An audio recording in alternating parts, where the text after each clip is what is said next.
Hoy vamos a hablar del régimen de terror en la UPEA. Esto es Comité Defensa UPEA en acción. Es nuestro tercer programa y hoy estamos acompañados otra vez por David Ticona, que es parte fundamental de nuestro Comité de Defensa de la Universidad. Antes que nada queremos saber, David, por favor, tenemos entendido que varias personas han escrito como respuesta a los programas anteriores.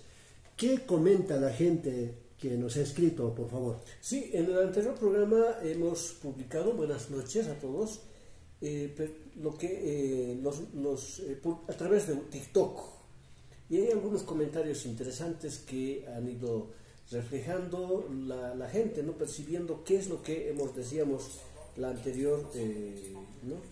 En el programa 1. En el programa 2 más bien, ¿no? Dice, hay un señor Cranos, a ver, cachito, donde nos dice, le tengo un gran cariño a la UPEA, porque mal o bien me eduqué ahí, ahora tengo la oportunidad de trabajar en el extranjero, pero tampoco puedo negar la corrupción y la mediocridad que hay hoy en día. Es un mensaje que nos ha llegado.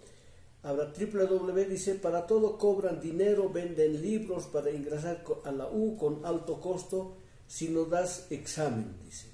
Otro, User 77 33 38 16, dice, a ver, que responda qué hizo con el dinero el año 2000. Le veo después de tanto tiempo, Monseñor Jesús Juárez, dice. Muy larga la historia, que alguien lo resuma, dice también otra persona, ¿no? Dice, después vamos a ver. Dice, están cobrando dinero para entrar 20,000 sin examen. Eso con relación al anterior programa.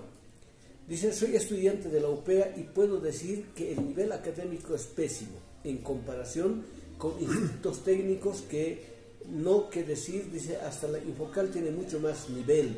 Dice otra persona que nos ha escrito al TikTok, ¿no? Fui parte de la fundación, dice Wilder, no como administrativo y dirigente. ¿Qué recuerdos? Dice Edgar.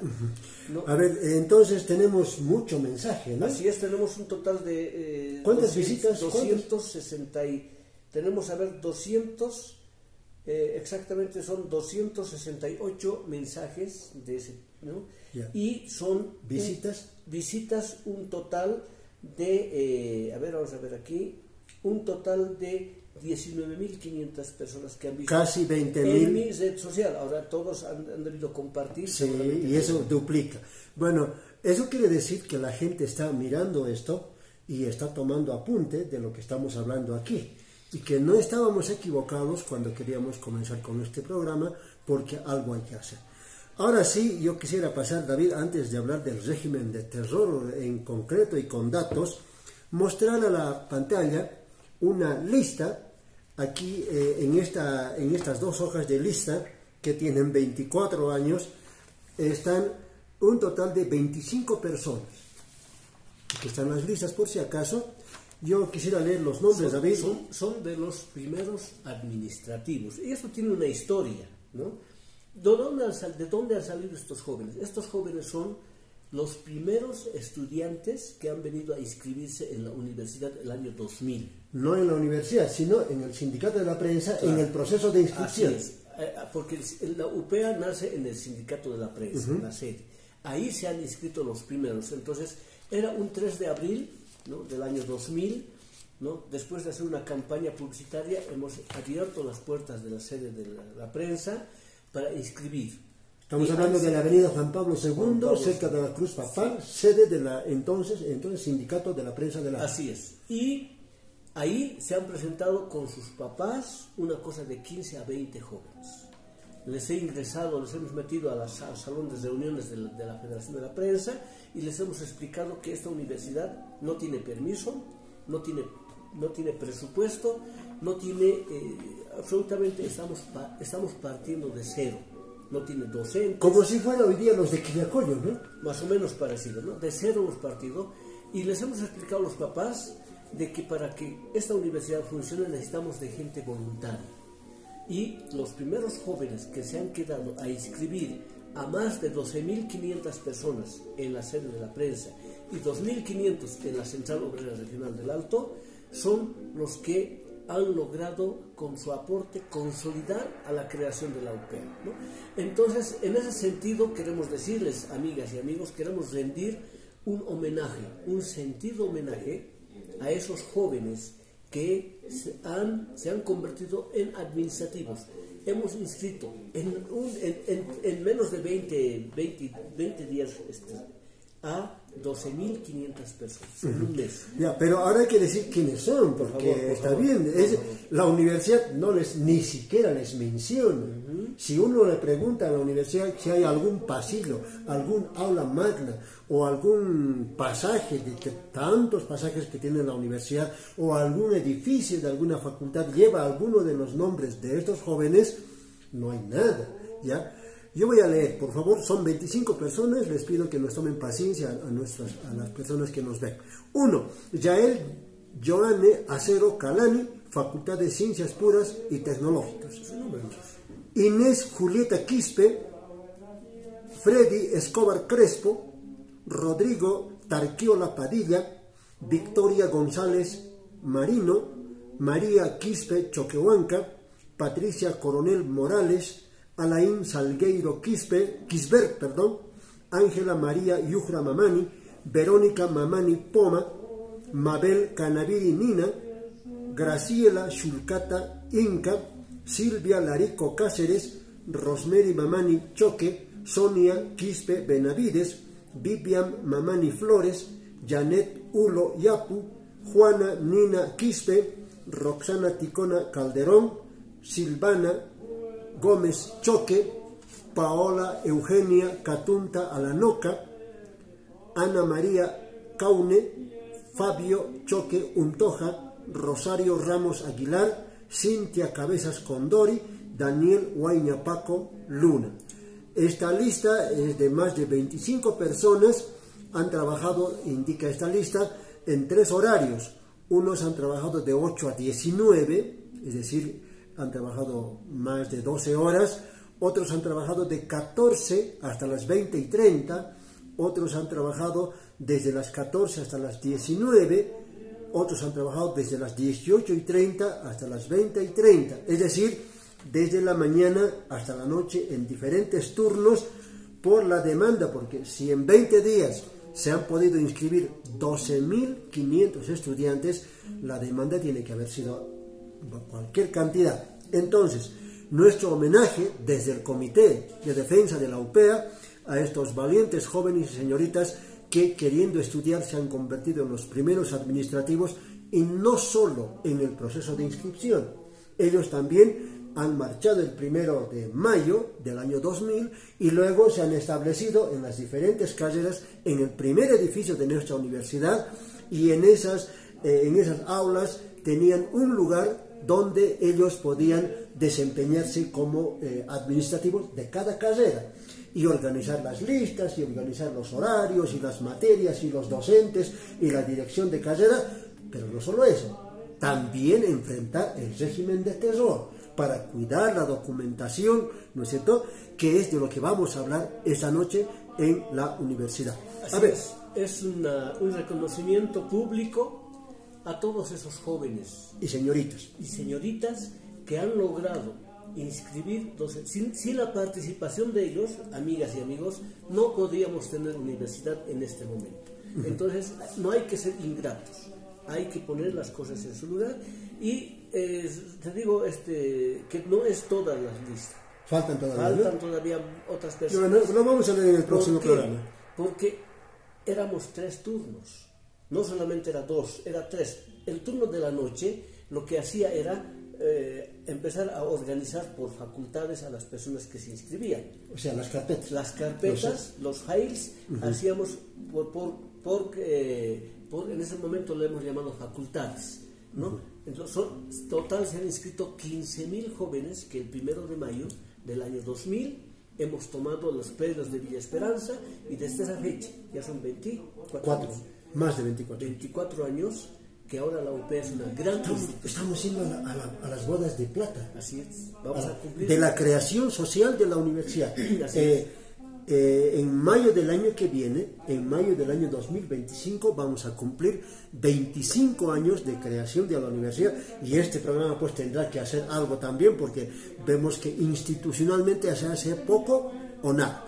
Ahora sí, David, yo te invito por favor a que hablemos en concreto, y como siempre con documentos, sobre el régimen de terror de la universidad.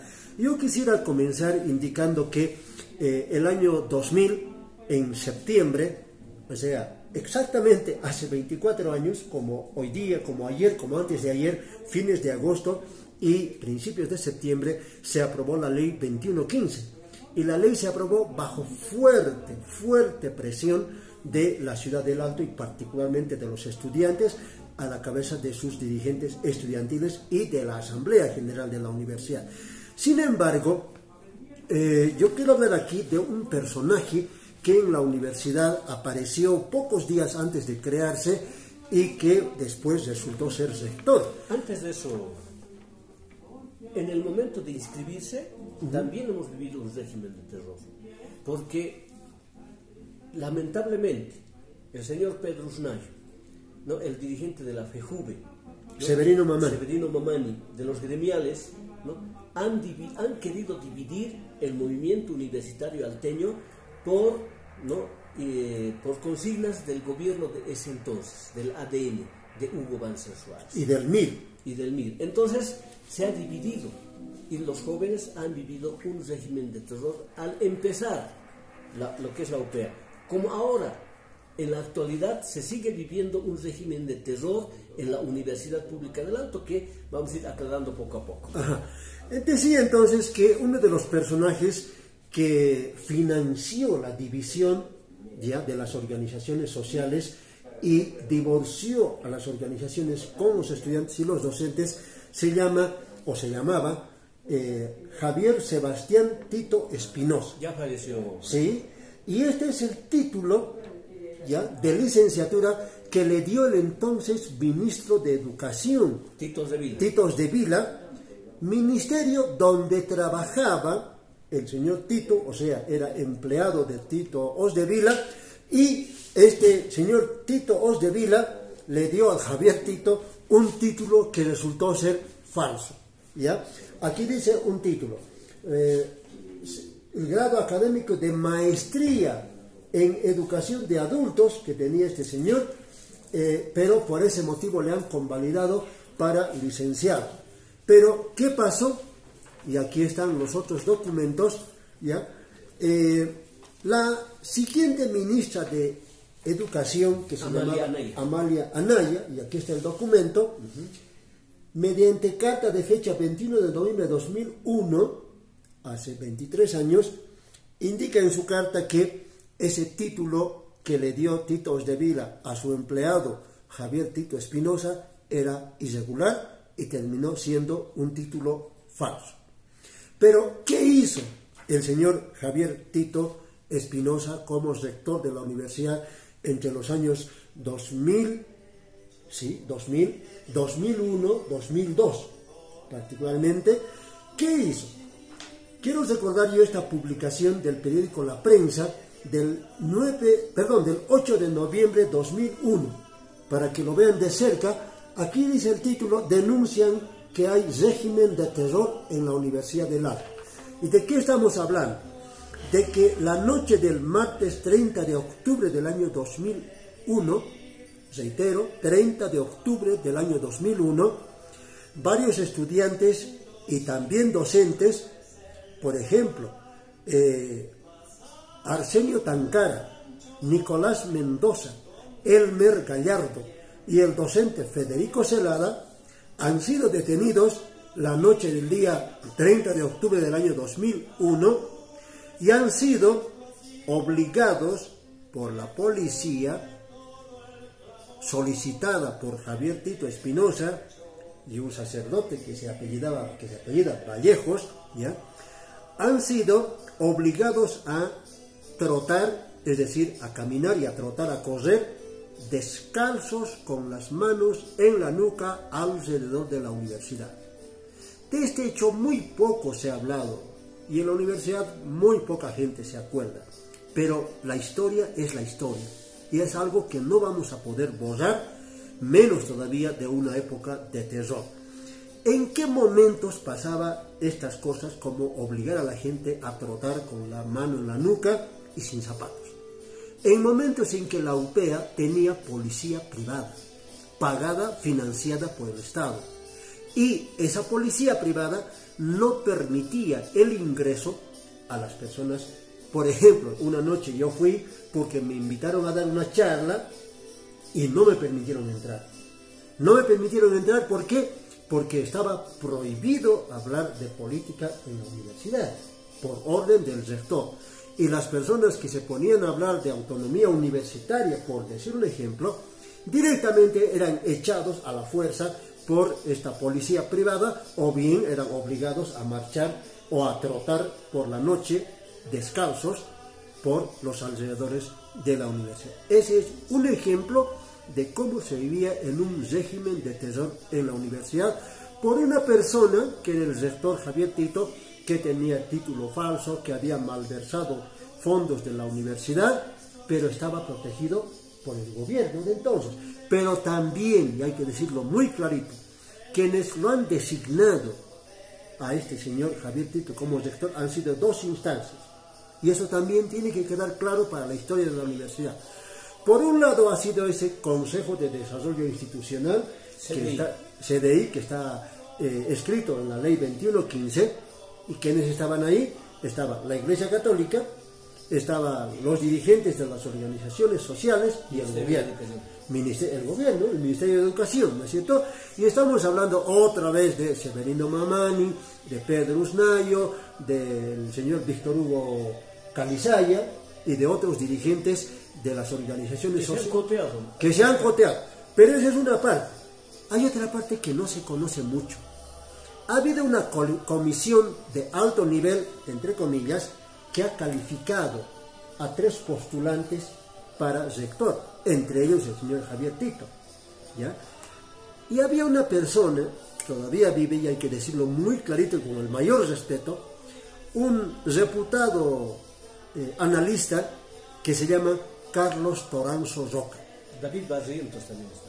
Sí, bueno, este señor Carlos Toranzo Roca, que era director del ILDIS, por ejemplo, y que se jacta además de conocer la realidad y de hablar como analista y demás, fue parte cómplice en la designación de Javier Tito Espinosa, que con un título muy cuestionado, que después resultó ser falso, le aprobó este señor, le aprobó para su designación como rector de la universidad. Y obviamente eso no ha tenido que ser gratis. En algún momento eso tendrá que aclararse, porque no hay que olvidar que la Universidad San Francisco de Asís es la que ha elaborado el primer estatuto, los primeros reglamentos, y también ha armado esa comisión para designar a las primeras autoridades, que resultaron ser entre ellos Javier Tito y el sacerdote, ¿cómo se llama el sacerdote? Primer vicerrector,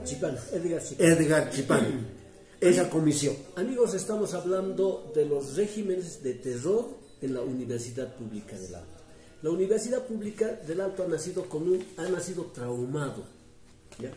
15.000 jóvenes se han frustrado el año 2000 porque ellos han pensado en una universidad, ¿no? Entonces ha habido regímenes de terror en cada momento de la vida institucional de la UPEA. Y también nos dicen que ahora hay otro régimen de terror. Sí, de eso vamos a hablar enseguida. Yo, para terminar esta primera parte, David, si me permites, por favor, yo sigo recuperando documentos y quiero mostrar solamente hoy día, para hacer esta parte del terror, que podríamos llamar ahora terror académico. Esta es una carta que me ha enviado en persona el Comité Ejecutivo de la Universidad Boliviana. Por favor, estoy mostrando el original, ¿ya? Esta carta del año pasado, 2023, firmado por Freddy Mendoza Espinosa, secretario ejecutivo nacional del Comité Ejecutivo de la Universidad Boliviana. En esta carta nos manifiesta el señor en qué año ha sido admitida la UPEA dentro de la CV, y vamos a decir solo la fecha. Después tenemos que hablar de los entretelones y las agresiones que ha sufrido la UPEA como institución educativa, el régimen de terror académico de la que ha sido sometida la UPEA para ingresar al sistema nacional. Fíjense, dice aquí que la resolución 3/2004 emitida por la séptima Conferencia Nacional de Universidades reconoce a la Universidad del Alto como entidad de educación superior pública autónoma y formando parte de la Universidad Boliviana. Pero recién con la resolución 2 de 2009 emitida en el 11º Congreso Nacional se incorpora a la UPEA al sistema de universidad boliviana. Reitero, en abril del año 2009, 2009, se incorpora a la universidad. Es decir, desde el año 2000, bueno, debe haber un pequeño desliz en esta carta, porque aquí dice 2019, pero para el 2019 la UPEA ya tenía 10 años en el sistema, ya habían salido varios titulados reconocidos. Además, no podía haber dado títulos la universidad si no fuera reconocida. Pero el problema es que recién en el 2009, es decir, del 2000 al 2009, además del terror de los títulos fraudulentos, de la traición de los dirigentes sociales y demás, la Universidad Boliviana, por capricho y por ejercer terror contra la UPEA, ha demorado 9 años en admitir a la universidad. Y yo recuerdo bien que el ex rector de la UMSA, que se llamaba Gonzalo Taboada, que era rector de la Universidad Mayor de San Andrés, reputado médico, ¿ya?, se negaba permanentemente a la creación de la universidad y asumió como secretario ejecutivo del Comité Ejecutivo de la Universidad Boliviana, del CV, solo para impedir que la UPEA sea reconocida. Y tanto ha sido el problema que recién en el Congreso de Oruro del año 2009 la universidad se ha incorporado, y desde entonces recién la universidad ha podido titular a sus estudiantes que ya estaban avanzando en su carrera, ya habían egresado muchos de ellos, pero no podían titularse porque el título que otorgaba la universidad por entonces no estaba convalidado por el sistema universitario, y por tanto un médico, un abogado, un administrador de empresas, un sociólogo, un ingeniero no podían competir en las compulsas, en los exámenes en los concursos de méritos, más bien, no podían competir de igual a igual con otros profesionales. Estamos hablando de los regímenes de terror en la Universidad Pública del Alto. Cuando se creó, había un régimen de terror. En esas movilizaciones del año 2000, el gobierno, a través de sus fuerzas represoras, la policía, gasificaba y lastimaba a los jóvenes, ¿no? Y por eso es que, ¿no?, había otro régimen de terror para la creación. Un poquito estoy retrocediendo. Sí. Y después, ¿no?, ante esa situación, imagínense una anécdota. En la Universidad Pública del Alto nace la Asociación de Padres de Familia de la UPEA, ¿no? Entonces, nadie puede caber en su cabeza decir, ¿cómo pues una universidad va a tener asociación de padres? En la UPEA sí, en el nacimiento sí hubo la asociación de padres ante el régimen de terror del gobierno de Hugo Banzer Suárez en la creación. Luego, otro régimen de terror es lo que tú hablabas. Para que la UPEA ingrese al sistema, también hubo movilizaciones ya el 2003. Desde el 2000 hasta el 2003 tuvieron los jóvenes del Alto, ¿no?, destituir, hacer renunciar a Gonzalo Sánchez de Lozada, y recién pudo ingresar la UPEA al sistema de la Universidad Boliviana. Otro régimen de terror. Pero continuamos con los regímenes de terror. A ver, yo quisiera recordar nomás aquella anécdota macabra de hace 25 años exactamente, el día 13 de septiembre del año 2000. ¿Qué ocurrió? Una semana antes se había aprobado la ley 2115. ¿Ya? El 5 de septiembre. El 5 de septiembre. A la semana siguiente, el día 13, ¿ya?, los dirigentes Pedro Usnayo, Víctor Hugo Calizaya, Severino Mamani, Franklin Lavallén y varios más, de los que nos acordamos de memoria como si fuera ayer, porque hemos padecido ese régimen de terror también bajo su mandato como dirigentes. Ellos ya querían entregar, dice ellos, la ley en Villa Esperanza. Sí. Y para eso hicieron una marcha, ¿ya? Y en marcha se fueron hasta Villa Esperanza, y allá en Villa Esperanza estábamos todos esos atrincherados, 15.000 estudiantes, ¿no es cierto? ¿Y en qué se convirtió esa fiesta que quería ser la COR, la FEJUVE, los gremiales, la Fe de Paz y todos ellos? Se convirtió en un acto de represión violenta de la policía. Querían tomar la universidad y no pudieron. ¿Por qué? Porque los jóvenes se atrincheraron en todo el predio de la universidad, especialmente en los últimos pisos, en la azotea, digamos, el cuarto piso por entonces de la universidad, y otros detrás de las puertas, detrás de los pasillos, impidieron que esos dirigentes ingresaran a la universidad, y eso pasó hasta que la policía se basó un año después, el año 2001, pero esa fue otra parte del terror. Yo te puedo hablar de esa parte del terror, porque yo estuve ahí, ¿no? Resulta que cuando ya se creó la ley, entonces querían tomar los predios, y nosotros estábamos adentro, porque no estábamos de acuerdo con la ley de creación de la UPEA, ¿ya? Entonces vinieron, ¿no?, Severino Mamani, los Usnayos y demás personas para tomar, querían entrarse a la universidad, hacer una segunda toma y botarnos a nosotros, ¿no?, echarnos. Y los jóvenes hemos resistido, ¿no?, juntamente con los estudiantes, docentes, ¿no?, esa represión de la policía, de las organizaciones sociales y del gobierno. Y ¿sabes qué? Una anécdota del cual siempre me voy a recordar. Nosotros estábamos encima de la terraza y veíamos cómo la gente ingresaba a los predios de la universidad por la pared, ¿no? Chicas, jóvenes, se metían. Yo dije, estos nos están entrando, nos van a sacar tarde o temprano. Pero ¿qué creen? Esos jóvenes que han venido para tomar la UPEA eran escolares, muchos tal vez estarán recordando. Entraron y nos reforzaron, porque nosotros no se sumaron a la lucha. Se sumaron, no éramos más de 80, 100 personas, pero que nos hemos distribuido en todo como si fuéramos harta gente. Cuando ellos ingresaron, reforzaron nuestra resistencia y no pudieron tomar esos predios ese día. Bueno, aquí cerramos esta primera parte entonces del año 2000-2001. Hemos demostrado el régimen los regímenes de terror, ya tanto a nivel nacional para aprobar la ley como a nivel institucional interno en la UPEA, con un rector que contrataba policías para matonear, para torturar a nuestros compañeros después de detenerlos con la policía. Ahora vamos a hablar del régimen de terror que se vive actualmente.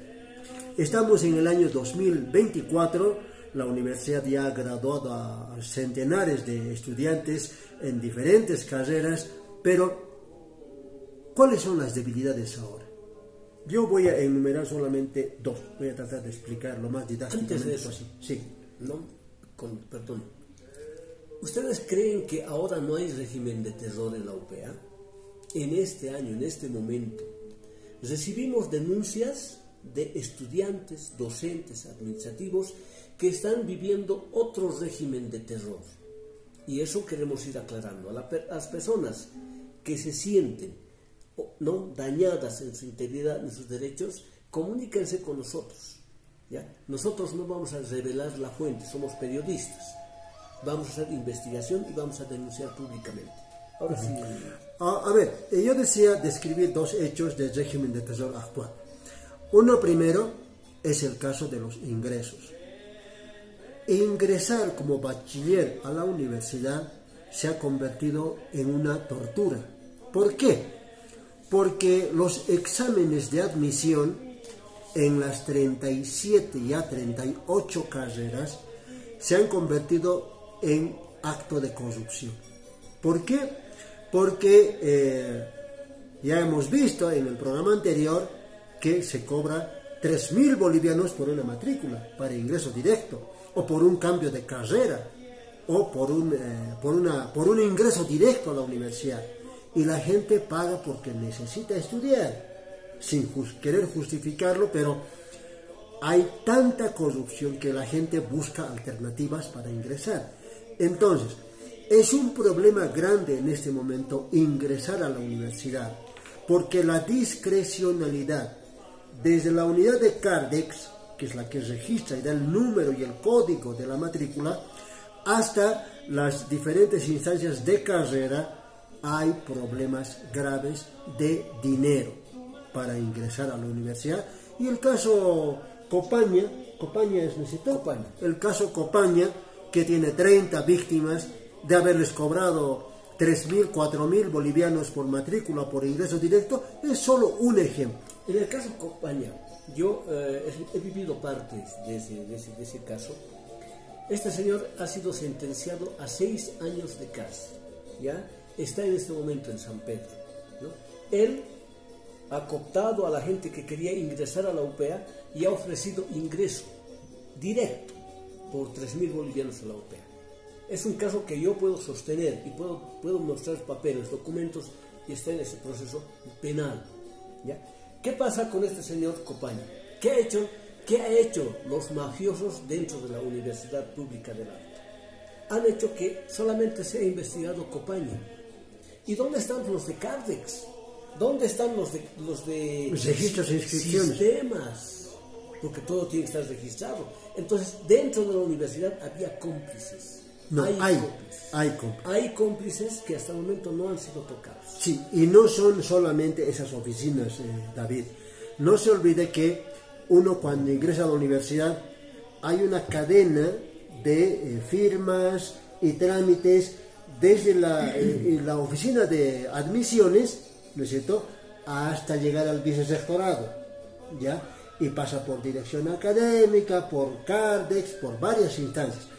De esas instancias, que supongamos que sean 6, que para mí son más, ¿ya? Ninguna de esas instancias, sus responsables, jefe de Cardex, jefe de admisiones, ¿no es cierto?, menos vicerrector de entonces, estoy hablando del año 2021, ¿ya?, ninguno de ellos ha sido investigado por la policía. Es decir, al señor Copaña solito lo han dejado y han dejado que sea encarcelado, pero las personas que han operado y han dado las matrículas con códigos, con firmas, con sellos de la universidad, esas personas no han sido investigadas y en algún momento el comité va a decir los nombres de esas personas porque eso se tiene que conocer. Ese es un solo ejemplo. Ahora, el otro caso del que yo quería hablar es del régimen de egreso y titulación en la Universidad Pública del Alto. ¿Qué está ocurriendo en este momento? Una vez que uno termina su carrera y hace una fiesta, porque hacen fiesta en la universidad por el egreso solamente, que solamente es la culminación de las materias, pero no la obtención del título, resulta que desde el egreso hasta que uno recibe el título en la universidad se vive otro régimen de terror interno en la universidad. ¿Por qué? Yo voy a describir algunos fenómenos. Primero, los que manejan los documentos administrativos y académicos de los egresados en las 37, 38 carreras son casi todos estudiantes que son becados para trabajar parcialmente en la universidad y son los que administran esos documentos, pero no tienen ni idea, de cómo avanzar en el trámite de egreso y normalmente, por favor, extravían los expedientes. ¿Ya? Extravían los expedientes de los egresados y por lo tanto el pobre o la pobre egresada tiene que comenzar su trámite de cero. Ese es un primer problema. El otro problema es que en las direcciones de carrera hay una soberbia institucionalizada de las secretarias o secretarios, de los encargados o encargadas de Cardex en cada carrera, porque ellos son los que tienen los documentos oficiales de las materias que han aprobado los estudiantes en cada carrera, ¿no es cierto? Entonces, en estas instancias también hay maltrato, Terror. Sí, terror, perdón. Hay un régimen de terror para entregar esos certificados. ¿Por qué? Porque para que uno solicite una fotocopia, tiene que presentar doble carta, doble firma, tiene que hacer sellar por uno, por otro lado, y al final le dicen, vuélvase dentro de 10 días. Y cuando vuelve, no está la firma. ¿Cuánto tarda? Una titulación en la universidad, en un promedio aproximado, además, está demorando entre, digamos, 3 a 5 años. 3 a 5 años. Eso es lo que... Pero no porque el egresado o la egresada no estudie, no, sino que el problema es el régimen administrativo dentro de la universidad, porque, a ver, para los que están egresando y los que se han titulado recién, hay que pasar 2 instancias de presentación de documentos, y eso lo conozco casi de memoria. Por un lado está la instancia de Cardex, de cada carrera, porque cada carrera tiene su oficina de Cardex, que le pide toda una serie de documentos, ¿ya? Por ejemplo, plan de estudios en fotocopia legalizada o documento original. Por ejemplo, plan de materias, plan de aprobación de las materias de su carrera, ¿ya? Y todo tipo de certificaciones, ¿ya? Desde las matrículas de toda la carrera, es decir, cada año se otorga una matrícula en la universidad, entonces hay que acumular. Si uno ha estado 6 años hasta egresar, tiene que tener 6 matrículas, y cada una tiene un número distinto. Todo eso tiene que juntar, pero esa es una parte. La otra parte, más penosa todavía, es la que pide la oficina de registros de la universidad, en el edificio central de la universidad, en el edificio que le llamamos el emblemático. Ahí hay, David, yo le digo, por lo menos 25 requisitos. Por ejemplo, las personas que han salido bachiller no a la edad normal, que son 17, 18 años, sino que han salido, por decir un ejemplo, a los 38 años, esa persona tiene que presentar, además del título legalizado de bachiller que le otorgaba por entonces la universidad, ¿no es cierto?, tiene que presentar los certificados legalizados de toda secundaria.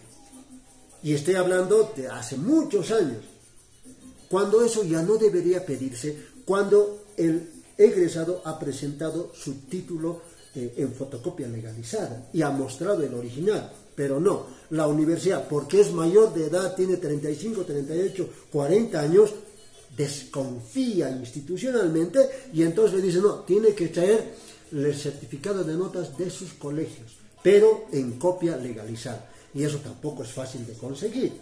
Entonces, eso se va convirtiendo, documento tras documento, en otra traba para calificarse y para habilitarse, para presentar su proyecto de grado, su tesis, ¿no es cierto? Entonces, ese es el otro problema que está ocurriendo en cada carrera. Y fíjese, para cerrar esta parte, David, tuvo que ser María Galindo, la compañera que hace prensa a la fuerza, y con mucha fuerza, ¿no es cierto?, ha tenido que ser ella la que haya puesto en evidencia cómo era posible que hasta el año 2022 o 23 teníamos un solo titulado en la carrera de psicología.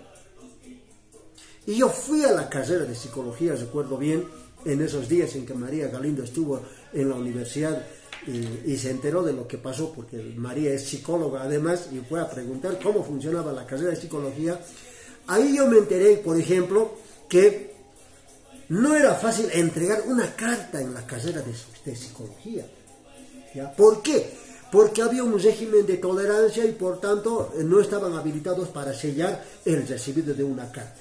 Es decir, la burocracia convertida en un doble régimen de terror para las personas que tienen que presentar una carta por cualquier motivo a la universidad, y peor para los estudiantes que están cursando, y peor todavía para los egresados, especialmente de la carrera de psicología. Ojalá que esté, por lo menos las autoridades actuales, intentando cambiar ese régimen de terror y que se vayan graduando y titulando los egresados de psicología, pero hasta hace no más de 2 años teníamos un solo titulado en más de 15 años de existencia de la carrera de psicología. Así es. Esas dos cosas son las que Amigos, yo puedo detallar. Amigos, somos del Comité de Defensa de la Universidad Pública del Auto.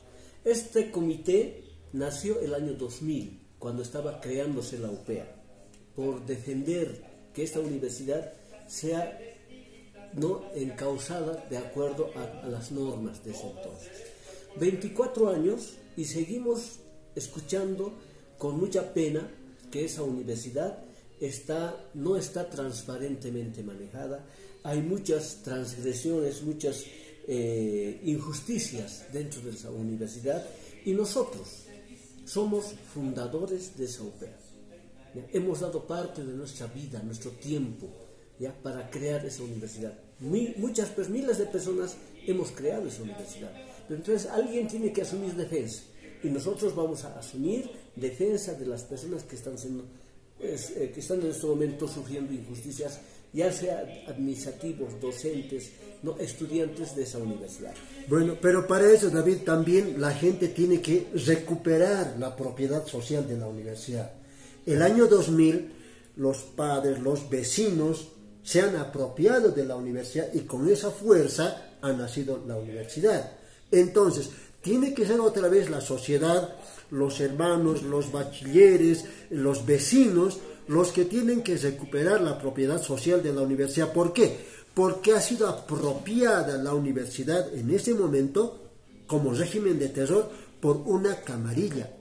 Y la camarilla en la universidad está prohibida por el artículo 9 y 10 de nuestro Estatuto Orgánico de la Universidad. Pero si vamos a la universidad y preguntamos tal carrera, o tal director de área, o tal vicesector, o tal sector, o tal consejo académico, o tal consejo universitario, nos van a responder siempre que hay camarilla por todo lado. Esas camarillas son las que tenemos que erradicar, y para eso está el Comité Defensa de la UPEA junto con la sociedad, porque de lo contrario los perjuicios de aquí a unos años van a ser peores para quienes van a estudiar, quienes se van a graduar en nuestra universidad. Hay un régimen de terror al interior de la universidad, ¿ya? Los que están dentro, estudiantes, docentes, administrativos, no pueden decir absolutamente nada, porque el rato que levantan la voz, los echan, crean algunos procesos y los votan. Los expulsan. Los expulsan. Entonces, como nosotros no estamos trabajando, ni pensamos trabajar en la universidad, ni beneficiarnos, podemos señalar con el dedo al corrupto. Entonces no tenemos miedo a represalias, y queremos decir que son, para terminar de Edgar, 80.000 jóvenes aproximadamente que están estudiando en la universidad. Matriculados. Son aymaras, de pueblos indígenas, la mayoría. Entonces tenemos doble responsabilidad. Uno, de formarnos como personas, y segundo, buscar la liberación de nuestra nación milenaria, ¿ya? Y también en las siguientes entregas que vamos a hacer, Edgar, una cuestión que me llama la atención: la tercialización en los posgrados en la universidad y en el sistema, ¿no? Aparecen instituciones que te ofrecen maestrías y doctorados. Con aval de la universidad. Con aval de la universidad. Y con el sello de la Pero universidad. son externos, ¿no? ¿Y sabe cuánto cuesta? ¿Cuánto vale? Hasta me da vergüenza decirlo. Arriba de 33.000 bolivianos cuesta un posgrado. Una maestría. Una maestría. Entonces, ¿qué es lo que está pasando? La Constitución dice que la educación es libre, gratuita, y en todos sus niveles, ¿no? El doctorado, la maestría también debería de ser gratuito. Porque ¿qué estamos haciendo? Estamos discriminando. La gente profesional que no tiene recursos económicos no va a poder hacer posgrados, pero sí la gente pudiente. Entonces ya hay una división ahí desde el principio. Entonces vamos a hablar con nombres y apellidos también la siguiente entrega, Edgar. Bueno, acerca de los posgrados, David, yo puedo decirle que hay muchos exdirectores de posgrado en la UPEA, ¿ya?, que han recaudado dinero en los montos que usted indica, ya, para habilitar a estudiantes de diplomados, de maestría, sí, pero espérenme, solo para adelantar. Esas personas han recaudado mucho dinero, la mayoría de ese dinero no ha ingresado a la universidad, y todavía no sabemos, pero ya nos vamos a enterar, porque aquí vamos a mostrar, como siempre, documentos, dónde han ido a parar, porque son 37 carreras que ofrecen también posgrados, en este caso, como usted lo ha dicho, terciarizados, es decir, entidades privadas que ofrecen cursos de posgrado con el sello de la Universidad Pública del Alto, pero para eso cobran dinero. Eso será motivo de otro programa del Comité Defensa UPEA en Acción. Muchas gracias por su atención. Muchas gracias.